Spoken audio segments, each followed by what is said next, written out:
Viva, pessoal, bem-vindos a mais um episódio do Bancast, o podcast da revista Bank. Eu sou o Luís Corte Real, comigo tenho os convidados residentes, o Bruno Martins Soares, o Luís Filipe Silva, e o que é que nós vamos fazer hoje neste episódio ao vivo na Feira do Livro de Lisboa? Vamos falar de um grande livro de ficção científica, A Batalha da Escuridão, as crónicas de Billard Eido. Estou a dizer bem o nome? Eu sempre disse Ido, mas pode ser que sim. O nome, todos os nomes são inventados tipo de outra galáxia, por isso se calhar tem uma pronúncia que eu próprio não sei. Ok, porque este livro tem uma história gira e a gente já lá vai.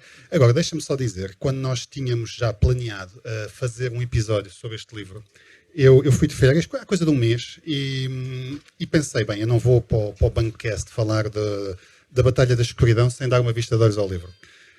E no meio de uma série de manuscritos que tinha lá, que tinha que ler, pus o livro e depois li, deixa-me ler 10 páginas, 20 páginas, ver o que é que isto é. E eu só acabei na última página, tive que o devorar em 2 ou 3 dias, li todo, porque não consegui parar. Porque o livro realmente agarra. Eu gosto de ficção científica, não há assim tanta space opera em português. A personagem está fascinante, a forma como tu desenvolveste as tecnologias... mas a gente já lá vai. Queria só dar-te esses parabéns mais uma vez. É um excelente livro. Nós publicámos o teu Alex 9, que continua a ser um dos meus livros favoritos de fantástico na língua portuguesa. Obrigado. Bruno, queres só dizer aos nossos espectadores, aos nossos fãs do Bancast, que livro é este? A Batalha da Escuridão, que em inglês tem outro nome. Em inglês, ele foi escrito em inglês. Ele em inglês chama-se The Dark Sea War Chronicles. É um livro que se passa num sistema solar, noutra galáxia qualquer, e basicamente é uma espécie da Batalha do Atlântico da Segunda Guerra Mundial, mas no espaço. Tens comboios, tens naves invisíveis que fazem, é como se fossem os submarinos, e temos aqui a história do Bill Idle, como eu digo, podes dizer Idle, não há problema nenhum, que é um jovem oficial da Marinha da Marinha Militar de Weber, no momento em que está lá a guerra entre as diversas sociedades que cada uma do seu planeta, digamos assim.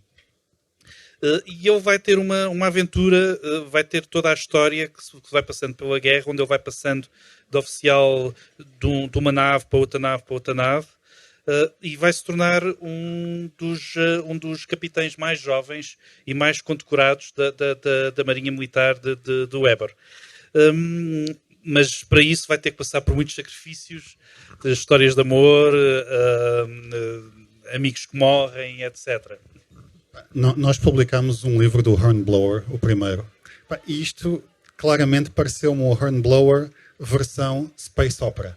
Em vez de teres aqueles navios das armadas inglesas a descarregar os canhões nos franceses, aqui tens naves de um planeta, os termos técnicos, tu consegues realmente com aquele linguajar todo militar envolver o leitor.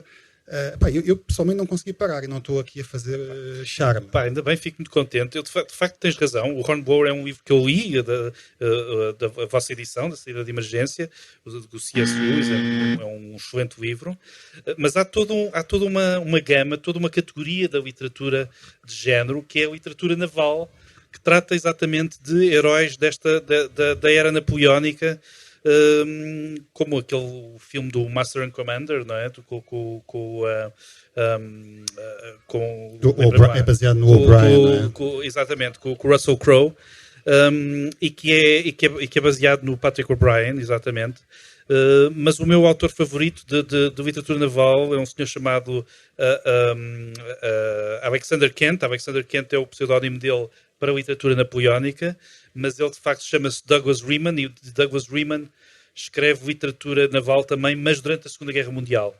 Ele foi um oficial britânico durante a Segunda Guerra Mundial e, portanto, ele escreveu dezenas de livros, ora de napoleónicos, ora da Segunda Guerra Mundial. E eu acho fascinante, de facto, a maneira como aquelas tripulações funcionavam, a maneira entrosada, todo aquele linguajar, foi sempre uma coisa que me fascinou. e queria fazer uma coisa que fosse no espaço, que não fosse algo que já se soubesse quem é que ganhou a batalha, já soubesse E deixa-me dizer-te uma coisa. Há alguns autores militares que tentam reproduzir o dia-a-dia de uma nave, de uma fragata ou de um qualquer navio de guerra.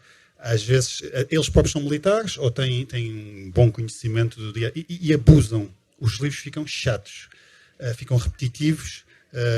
Portanto, eu acho que tu fizeste aqui um equilíbrio muito interessante, e eu já te tinha dito isso, entre o passares a ideia que tu próprio dominas muito bem o que é a vida da Marinha e os termos necessários para governar um navio destes. Que muitos tem deles são inventados, como é óbvio. Mas tu parece que dominas e realmente todos os termos, a maneira como eles falam uns com os outros, as ordens, quando entram em combate ou quando estão ancorados num qualquer porto, é credível. Está mesmo naquele ponto em que se lê bem, acredita-se. Mas tu não chateias ninguém, nem tiveste de ter um doutoramento em navegação. Fico muito contente. Não, eu fiz alguma pesquisa, como te digo, também sou fã deste tipo de literatura, mas a facilidade de facto estar a inventar, de fazer world building, de ajeitar algumas das tecnologias, alguns dos modos de funcionamento, foi também uma parte daquilo que me atraiu para esta história.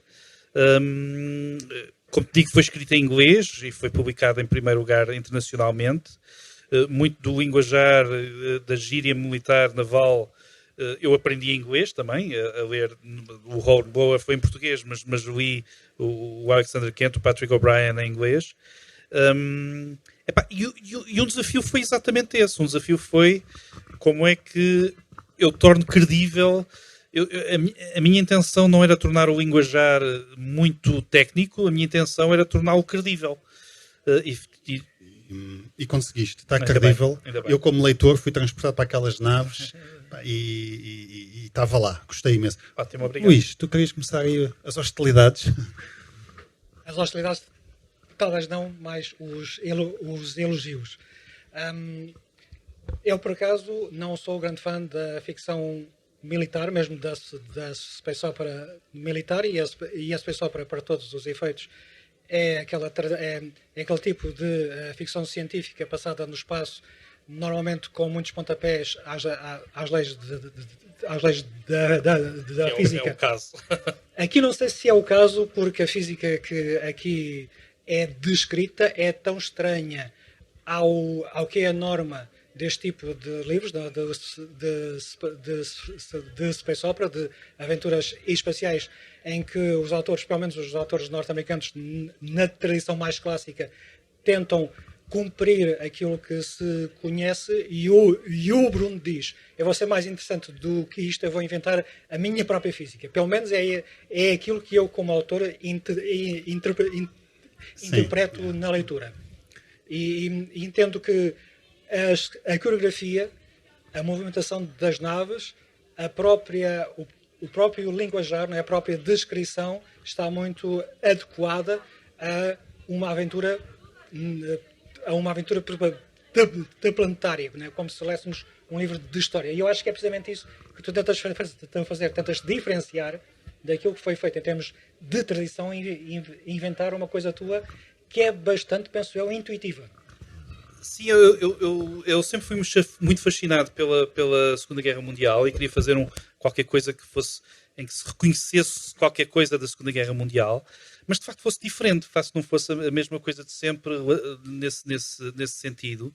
E tentei focar-me mais na história e permitir que a história avançasse. Nós já falámos muitas vezes entre nós e uma outra vez no Bancast sobre o world building e como é que nós o fazemos. E a minha tendência é sempre tentar construir aquilo que sirva à história, que sirva às personagens. E às vezes isso leva-me assim para umas coisas um bocadinho mais estranhas, mas o importante é que as pessoas gostem das personagens e sigam os personagens. Deixa-me só dar-te um facto curioso.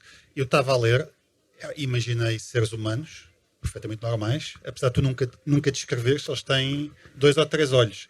Mas imaginei seres humanos como nós e fiquei espantado quando a certa altura percebi que o planeta Terra não existe aqui nem sequer num passado distante. Porque normalmente, quando estas sagas futuristas são escritas, algures o planeta Terra está a mencionar. Foi lá que foi o berço da humanidade, depois o homem partiu para as estrelas, e agora está numa galáxia, noutro ponto da galáxia, onde acontece qualquer coisa.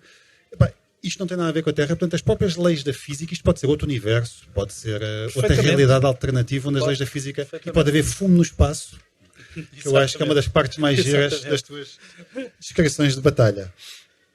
Sim, eu queria também dar aquela ideia que muitas vezes vemos nas batalhas napoleónicas e até nos quadros, em que parece que a batalha está cheia de fumo. Sempre achei isso fascinante. E não fazia ideia que o fumo não se propagava no espaço da mesma maneira. Mas propaga-se no teu espaço. No meu espaço propaga-se, exatamente. Mas as manobras das naves, agora a gente estava aqui a falar em manobras de naves e em fumo e em espaço, mas o livro é muito mais do que o world building, que nós já falámos do Bancast várias vezes, e que valorizamos o world building, e que o world building tem muitas armadilhas.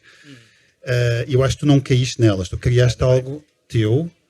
Não foste buscar a outros autores, tu foste buscar a livros de história, quanto muito. Exatamente. Criaste um world building de raiz, que eu estava curioso em ler, até gostava de saber se o Alex 9 poderá ser deste universo.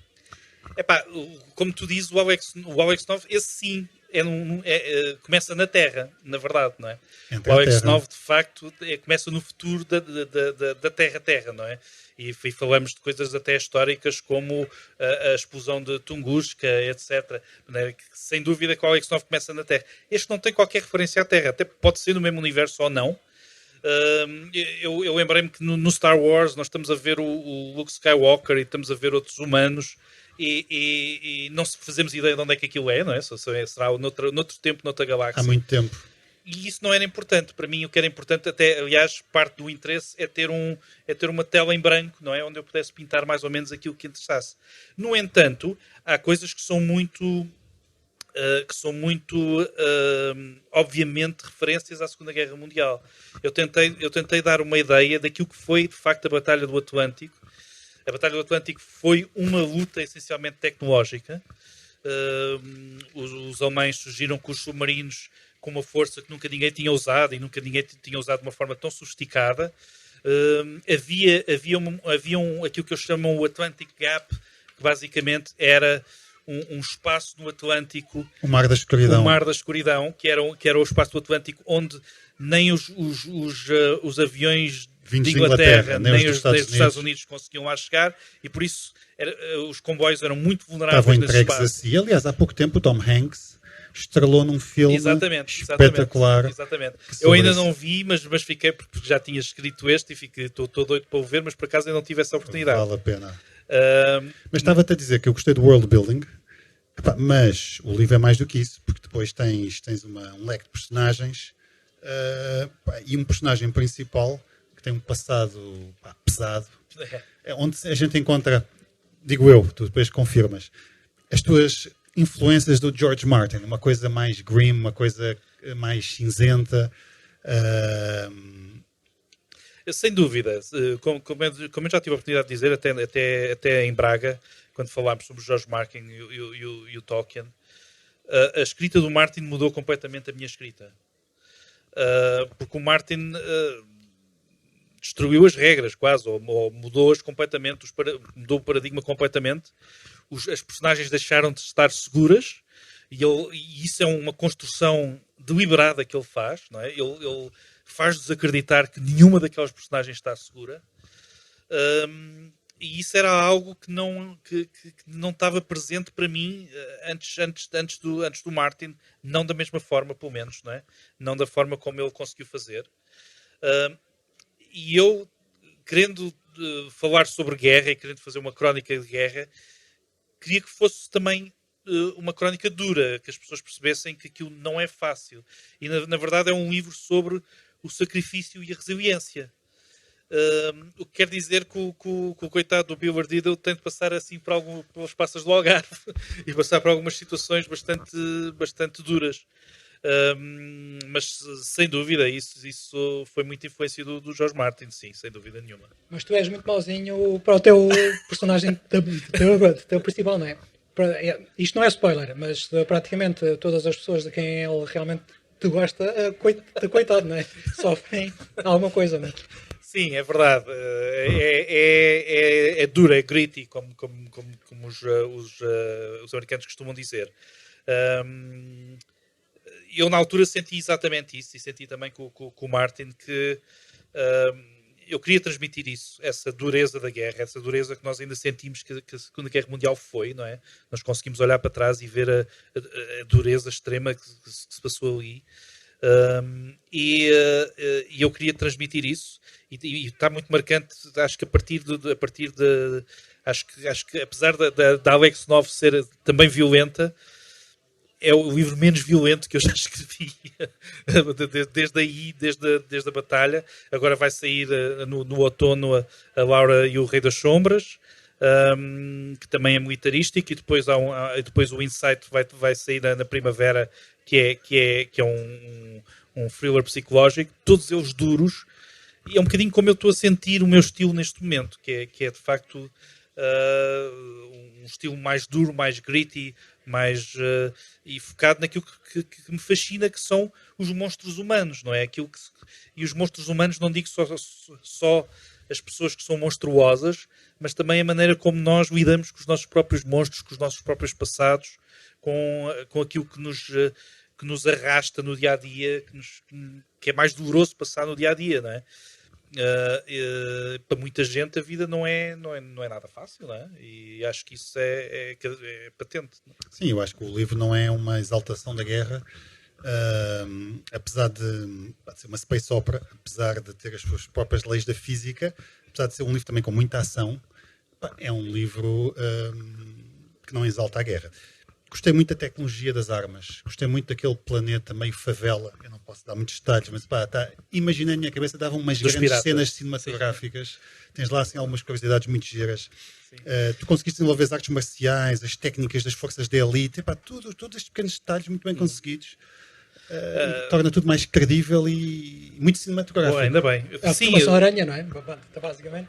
Muito giro a ideia da... A equipa Aranha, não é? A equipa Aranha, mas são basicamente os SEALs lá do sítio, não é? Exatamente, está muito giro. Ótimo, ainda bem, fico muito contente. Eu gostei muito em específico dessa parte da cidade dos piratas. O Sérgio Mascarenhas estava ainda na plateia, teve a oportunidade de fazer um RPG com base na cidade dos piratas, também ficou muito giro. Por isso acho que é uma parte que ficou particularmente interessante. Curiosamente ocorreu-me um dia que estava a ver umas ilustrações de fantasia e vi uma cidade futurística, talvez pós-apocalíptica ou de ficção científica, mas que era uma cidade de lata. E agradou-me imensa a ideia, e foi a partir daí que desenvolvi aquela parte. O meu interesse era sempre de facto que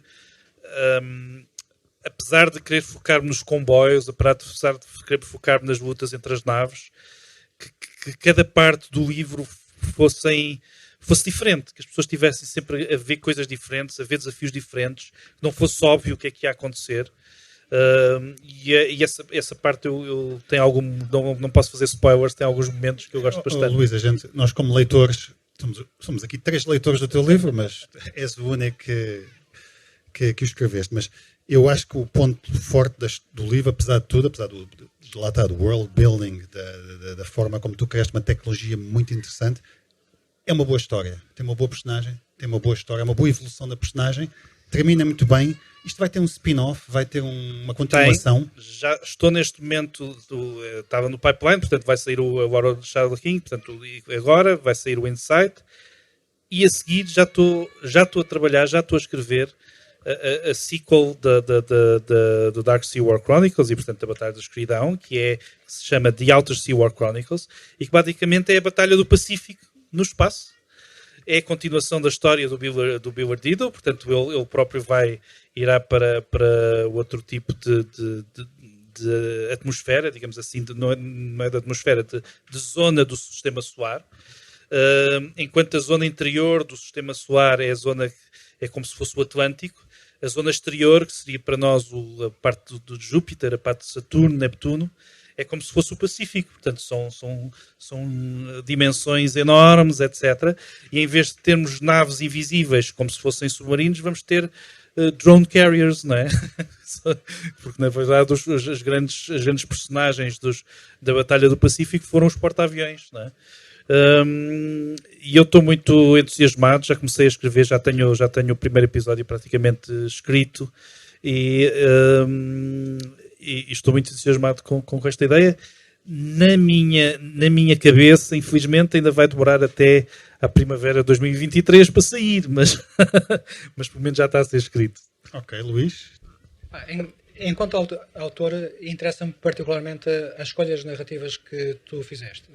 Estava a dizer no início que normalmente não gosto de ficção militar quando é mal feito, porque é um género que tende a ser mal feito, em que os autores ficam demasiado, digamos, encantados com a parafernália bélica e com a descrição das batalhas e das lutas apenas como tal e não como uma forma de manifestar o crescimento espiritual e o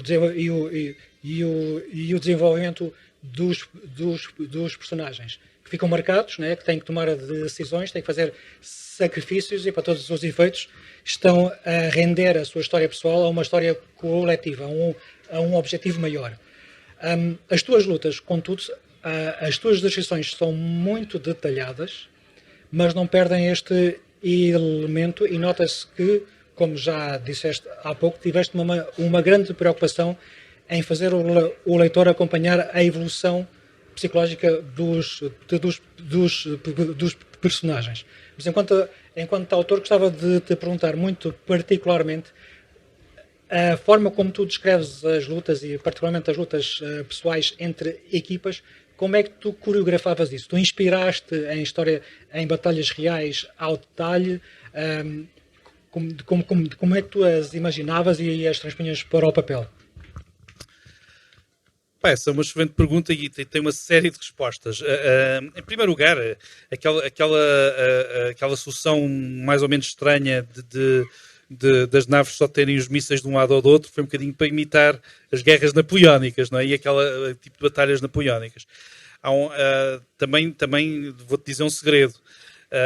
Há um jogo que eu gosto muito que é o Napoleon Total War, que tem uma zona que é toda de batalhas navais, onde eu experimentei muitas das manobras que depois lá estão, de maneira que algumas daquelas batalhas são batalhas que eu experimentei e, portanto, fui sentindo, não é? E fui sentindo como é que aquilo faria sentido. E isto é uma coisa curiosa e foi uma das coisas que me atrai também para a escrita tal como é que ela é feita. E depois tive também aquela preocupação que é, eu queria que cada desafio, cada batalha fosse mais difícil, fosse mais complicado para o meu ardido e as pessoas estarem sempre a sentir, é lá, isto agora é que vai ser, é lá, isto agora é que vai ser, é lá, e por aí fora. E eu acho que isso é muito importante para levar a história para a frente. É aquela coisa que diz o Stephen King, que é quando ficamos fascinados pela descrição é porque já fizemos asneira, não é? Porque o nosso papel é simplesmente levar a bola a andar para a frente. Mas eu acho mais do que isso. Eu acho que a bola não só tem de andar para a frente, como deve ser tipo bola de neve. Deve ficar cada vez maior e rolar cada vez mais depressa para nós sentirmos o clímax a acontecer no final. E essa é uma preocupação muito forte que eu tenho. Mas tu tens razão, que é o progresso emocional das personagens é talvez a coisa mais fundamental. Eu costumo dizer que eu só me apercebi da minha voz e eu só comecei a escrever. Eu tive 10, 15 anos a escrever só porcaria. Coisas que não os meus primeiros romances que vão parar à gaveta, coisas que não funcionavam. E isso tinha a ver que eu não tinha encontrado a minha voz. E eu sinto há muito tempo que quando eu encontrei a minha voz, que foi com a Alex 9, quando eu encontrei a minha voz, foi também quando eu comecei a pensar, espera aí, sobre o que é esta? Qual é o tema e a mensagem que está aqui por trás, de alguma forma?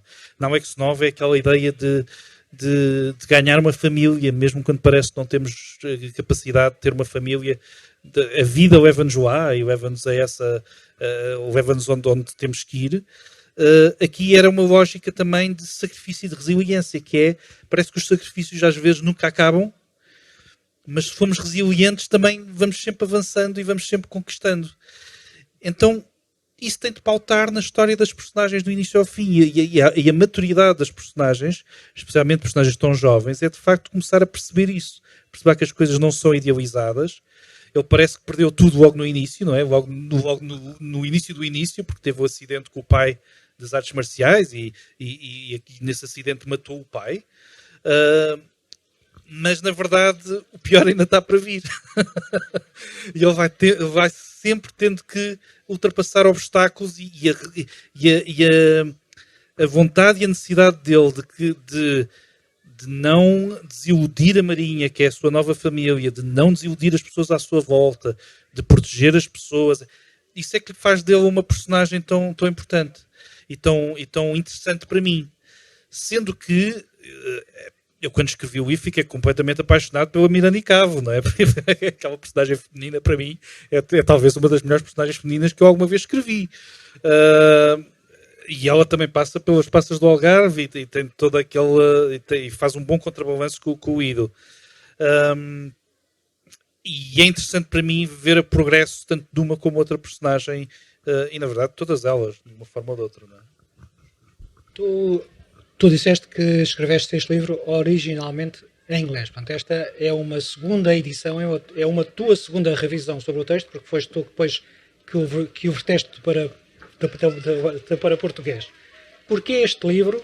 Porquê o mercado internacional? Porquê o inglês? E já agora, uma segunda pergunta. Tu, ao escreveres em inglês, sentes-te comprometido a corresponder às expectativas do mercado internacional e isso influenciar as tuas decisões narrativas do que se escreves apenas para o mercado local? É uma boa pergunta e é uma aprendizagem. O meu interesse de ir para o mercado internacional e de começar a escrever em inglês foi ter percebido que o mercado português é tão pequeno que rapidamente um autor perde o controle da sua carreira. Muito rapidamente podes ter um livro de sucesso como Alex 9 e mesmo assim os editores não conseguirem publicar mais livros teus. E perdes muito facilmente o controle. E a minha intenção foi, de facto, abrir-me para um mercado que é global, com bilhões de pessoas. Muitas delas não vão gostar nada daquilo que eu escrevo, outras, se calhar, vão gostar mais, mas, pelo menos, eu posso estar sempre a escrever, posso estar sempre a publicar, que é a única maneira de evoluir, de me construir, de construir uma carreira de autor, de alguma forma. O mercado internacional tem uma curva de aprendizagem enorme, que eu sinto que ainda estou no início, na verdade. Eu acho que o essencial, e quanto mais o compreendo, mais... Eu acho que o essencial para ganhar o mercado é sempre escrever bem. Escrever boas histórias e escrever histórias, boas personagens. Eu costumo dizer que os melhores livros de escrita criativa que existem são os de escrita para cinema e para televisão. E eles são muito radicais nesta necessidade de haver um sentido nas personagens, de haver um sentido na história, da história que é rainha, não é? E eu acho que isso também funciona na literatura. Há essa pressão, de facto, há a pressão daquilo que eles chamam right to market, ou seja, escrever de acordo com a outra literatura do género que está a vencer, que está a vender bem, etc. Eu julgo que é sempre difícil e tu tens sempre de conseguir escrever boas histórias e histórias que agarrem as pessoas. Tu podes dizer que vamos escrever finais felizes e personagens heróicas e não sei o quê, mas depois aparece-te uma canção do Gelo e do Fogo e parece que tudo isso foi para água abaixo. Qual final feliz? Qual personagem heroica? Não é? E, no entanto, foi o fenómeno que foi, não é? Porque é forte, porque está bem escrito, porque nós conseguimos identificar-nos e entrar e emocionar-nos com aquelas personagens. E eu acho que esse é o cerne e é a coisa mais difícil de fazer. E é isso que eu procuro sistematicamente. O meu o meu progresso é sempre como é que eu consigo evoluir na minha capacidade de fazer melhores histórias, personagens mais densas, mais emocionais, que mexam com as pessoas. E tem sido esse o meu progresso e é isso que eu quero continuar a fazer. E depois é estar atento.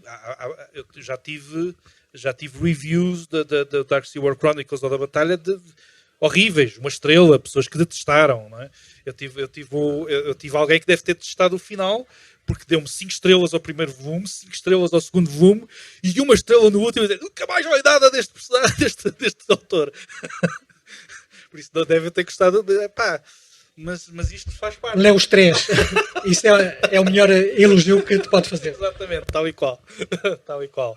Mas houve alguma parte que vos marcou mais? O que é que vocês como leitores, o que é que vocês sentiram que gostaram mais em termos de... Eu estava-me aqui a lembrar de uma cena que achei deliciosa, que é a nave esclavagista e as bolsas exteriores e a razão das bolsas lá estar e como é que era estar dentro das bolsas. Eu não vou contar grandes pormenores, é para quem ler, mas está muito bem conseguido, muito giro, muito de acordo com o universo. Ainda bem. Muito giro. Não sei nem foste buscar a ideia, à tua cabeça, provavelmente. Pois é, na realidade, haveria alguma coisa assim. Eu queria que aquela personagem passasse por algo muito, muito mau. Não quero ser a personagem nos seus livros. Exatamente. O que eu já digo? Eu queria que aquela personagem passasse por algo muito, muito mau. E acho que essa é das piores coisas que se passam ali, na verdade. Mas depois imaginei exatamente isso. Imaginei o que é que seria. O que é que seria se fosses de facto transportado daquela forma onde estás no espaço, basicamente. Eu acho que aquilo faz um bom paralelismo com o verdadeiro transporte dos escravos da África para a América, naquelas condições subhumanas durante meses, não é? Uma coisa indescritível. E tu transportaste toda essa dor, todo esse sofrimento para um cenário. Está muito bem conseguido. São estes pequenos detalhes, que eu acho que são estes pequenos detalhes, porque são muitos detalhes, que dão solidez ao livro. E para mim foi uma boa experiência. Portanto, os nossos fãs que gostam de Star Wars ou de The Expanse ou de qualquer outra saga. Battlestar Galactica, sim, exatamente. Espetacular, adorei. Consta que vão fazer um remake, não é? Pois, acho que sim. Um segundo remake. Eu lá estarei. Lá estarei para ver. Eu acho que os fãs desses géneros vão gostar. Acho que o livro tem tudo, devem dar a oportunidade. Eu também queria dar os parabéns aqui à tua editora, Editorial Divergência, porque o design do livro está bonito. Está elegante, está bonito. Obrigado. Tenho também de agradecer à Leonor Hungria, que foi a ilustradora que fez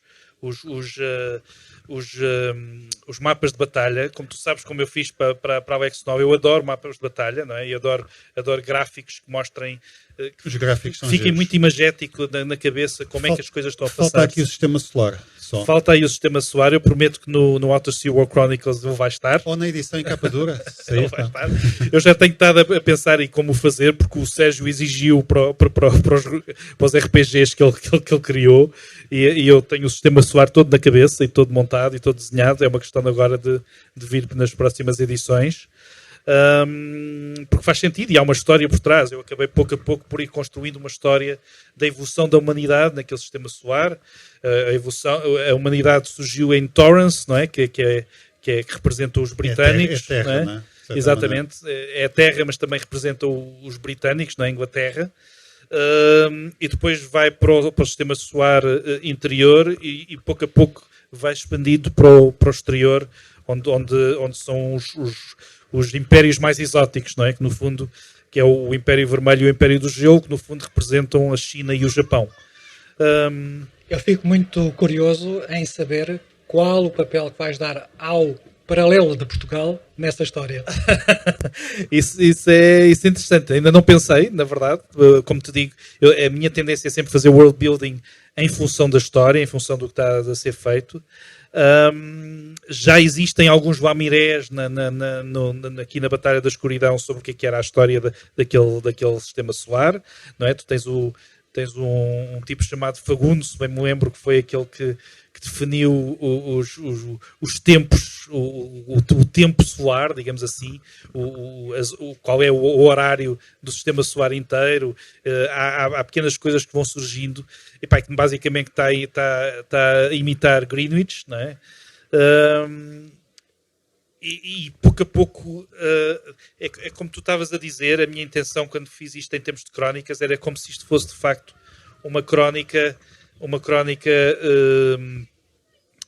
de guerra, como se fosse um livro histórico.